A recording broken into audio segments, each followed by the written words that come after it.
La pression sociale est l'une des forces les plus puissantes qui influencent nos décisions. Le regard des autres peut contrôler nos actions, si nous ne contrôlons pas notre esprit.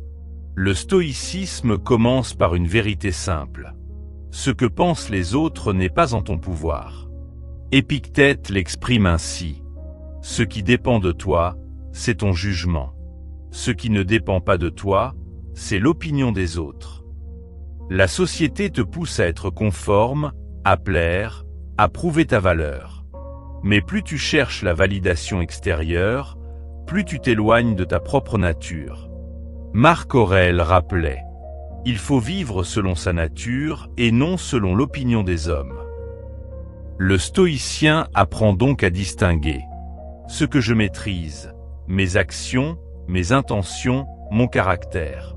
Ce que je ne maîtrise pas, le jugement des autres, leurs critiques, leurs attentes. La pression sociale cesse d'être un poids quand tu arrêtes d'y résister. Pas en te rebellant, mais en t'en détachant intérieurement. Sénèque disait: tu es malheureux parce que tu te crois observé. Cesse d'être ton propre surveillant. En réalité, la plupart des gens ne pensent pas à toi autant que tu l'imagines. Ils sont trop occupés à lutter contre leur propre pression. Le stoïcien ne cherche pas à impressionner.